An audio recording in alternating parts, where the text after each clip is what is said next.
So I'll begin the analysis by discussing the ways that sociologists and people who study urban poverty and housing issues characterize different types of housing inequality. And so there are two primary traditional models. One of them is the economic inequality model. And in that model, housing inequalities such as the lack of income to purchase rent, the lack of availability of high-paying jobs that create compensation necessary to both participate in the rental market as well as the sale market are the primary way of looking at how to address the issue. Essentially, this is the traditional view, and solutions typically center on increasing available resources to housing market participants. That would mean increasing income, such as through unionized jobs, promotion of industries that are highly compensated, so that the idea being housing is essentially the participation in a market transaction, and the inability to do so is an economic issue that can be solved by pushing more money towards those participants. While this has many explanative benefits towards the situation, the sociologists have kind of identified that there are further issues that kind of hamstring a housing market participant, especially those who are people of color or marginalized minority groups, from accessing the housing market. In these cases, the research has shown that economic inequality is insufficient to explain why they have not been able to access safe, affordable housing that meets their needs. This could be because people who are in a unionized job may be paid the same as their coworkers. However, because of minority status or some other characteristic, landlords have been denying them housing. And the research has shown this to be the case, especially with evidence of behaviors such as redlining. Redlining is something that will appear multiple times in this presentation because it has been described as such a fundamental barrier to the accumulation of wealth that has, in many cases, been passed down through generations and yielded an advantage for those who've had it. And that makes real estate one of the unique assets in the sense that passing down privilege is actually something that may not be that easy given how expensive things are, but access to a safe neighborhood with good schools that's convenient to high-paying employment and ownership of property that can be financed with relatively small down payments. That's why redlining is important. And it has only become more important over time as the value of these properties has appreciated faster than the rate of inflation typically. And that puts the owners of such properties in the position of an ever increasing dividend from one original good decision. And with that, the transition is to superstar cities and geographic inequality. This is where the current scholarship around housing centers more and more. And the reason why is that sociologists have identified that rapidly growing cities and regions, often with a technology or creative component, in this case, think the Bay Area, Los Angeles, New York, Chicago, DC, these areas are known for being high opportunity, and yet what has been one of the persistent questions about inequity is that the burden of housing in these cases, in these environments, actually has a significant effect of essentially taking back and rebalancing those employment and educational opportunities.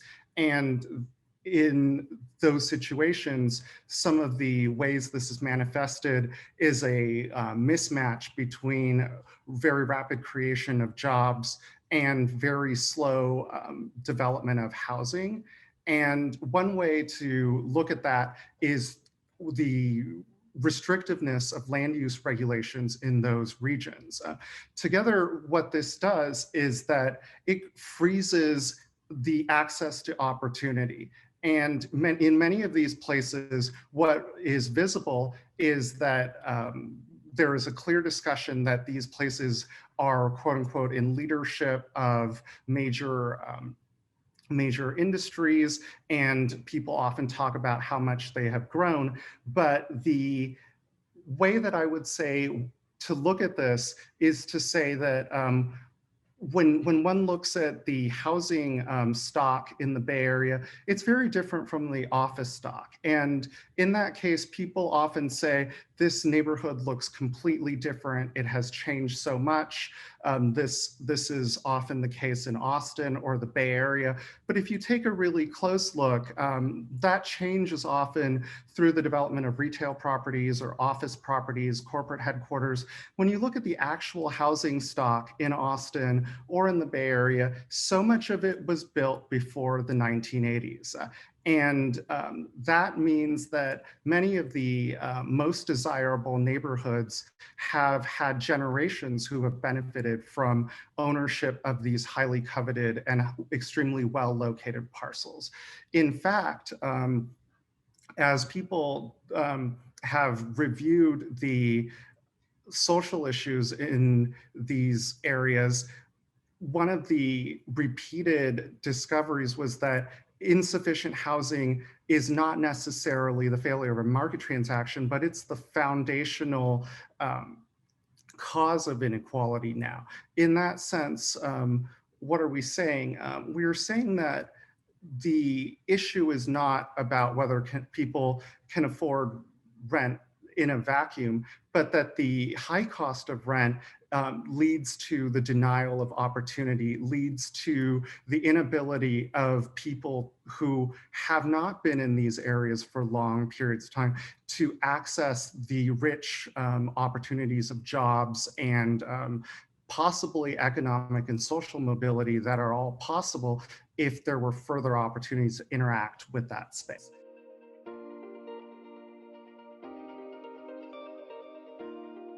Break down the impact of these anti-development housing policies and to see their relationships. I've kind of highlighted how in yellow the superstar city analysis framework encompasses both economic analysis in green and social analysis in orange. And that's a category kind of placeholder that you'll see throughout this presentation in a way to help make this topic that's often very dense easier to follow. And so first of all, as we look at the first bullet, it seems pretty obvious to many people that competition for scarce housing will increase property values. When this happens, it's very interesting because there are certain arguments that increasing property values create gentrification and displacement, but at the same time, increasing property values are a way for existing residents to access the value that they've built up and to put them on a path towards acquiring assets. However, as we go down this analysis, it'll become more clear how these issues are interrelated and often serve to freeze out the existing residents of these communities, denying them opportunity that would otherwise be available to them and leading to the kind of notorious nature of this problem. And so the next one is that limited supply of new housing emphasizes single family. in many cases, this is a choice for people who have wanted to be in a single family home, but it is also a policy outcome. And as we'll see in the next few slides, the preference for family housing is deeply entrenched in many of these places. And especially the tip of the superstar city collection, the coasts on both sides, um, Austin being one of the exceptions that is not on the coast. And so as the limited supply of new housing emphasizes single family, this prevents diversity in ownership and renting as well, because single family homes necessarily take up more space. And what we'll see is that there is a limited amount of land available within the central corridors of our cities.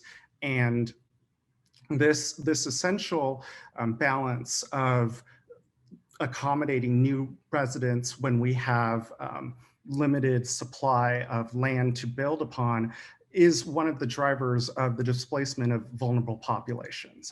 And in that sense, as populations try to make it work with multiple jobs, multiple kind of multiple people living under the same roof, many will decide that it's simply not worth it and sell.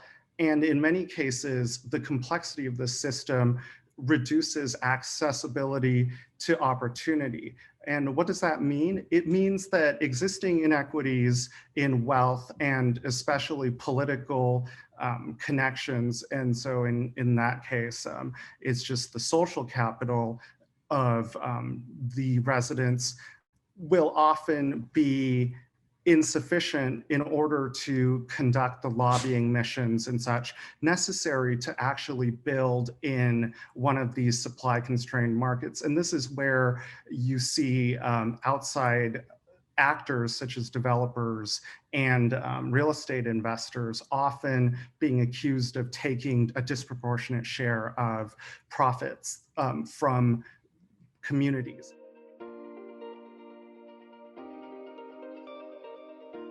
What we will see is an ongoing competition for housing. And the facts that have been documented are that African American populations in Austin are moving out at an extremely rapid rate. And so the idea that maintaining the status quo would help just seems wildly off base. And therefore, as we try to look towards the future, I think the passage for example, the Proposition A is one way that the city of Austin has created an opportunity to find further zones that may be farther from downtown that could be places to accommodate denser housing and not face this development gauntlet that essentially has been extremely difficult to revise.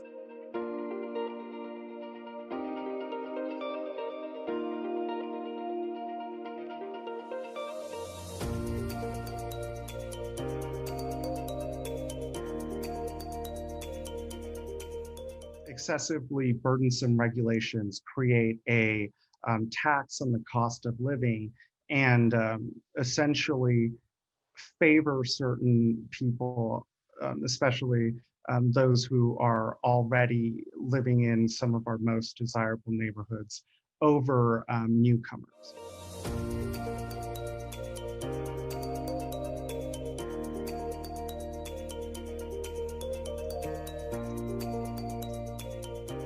East Austin did exclude this. And in many ways, East Austin is already home to many highly sophisticated housing activists on both sides, those that promote development and those there are like to clarify the situation in East Austin. Many development attorneys and such who operate in the space know that there are certain advocates in East Austin who are trying to turn East Austin into West Austin, and who represent single family owners looking forward to maintaining that single family space and that same enjoyment of privileges due to scarcity of other housing types. And they're like, the fact that East Austin is considered a gentrifying neighborhood does not preclude that neighborhood from also including those who would like to keep their neighborhood as is.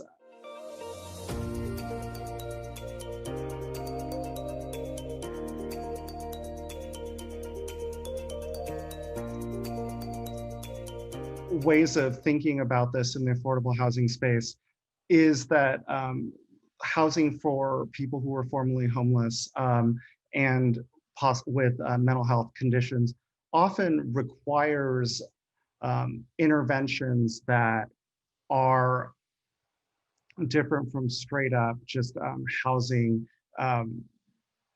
affordability issues. Yet they also feed back. It totally makes sense that the research has shown unstable housing contributes to mental health issues by preventing a stable housing situation for recovery and safety. And so the current development situation in Austin has also increase the cost of every type of building. And compared to, say, building the same building with the same number of floors and the same, even just the same parking structure and everything, the costs of compliance and attorneys and all this, and just the risks that contractors and kind of developers bear is all added in.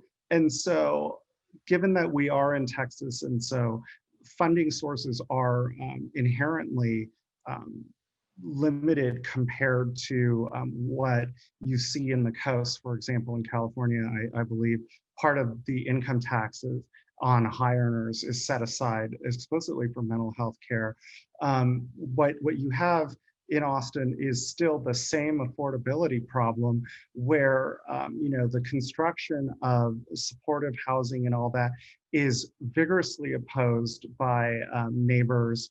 And then once you get through all of this, raising the public or private funds to actually build the structure could mean an additional 10%, 15%, 20% more than building this structure, the identical structure outside of the kind of area with the regulations.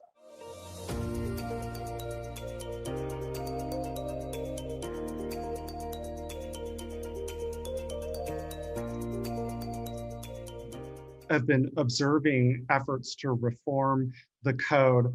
I remember that the first attempt for CodeNEXT was attacked by the anti-development forces who had grown very comfortable with their existing regulatory system as an $8 million boondoggle from the government in Austin, and that this was quote unquote against the residents' wishes. And so what was controversial, especially in that case, was that certain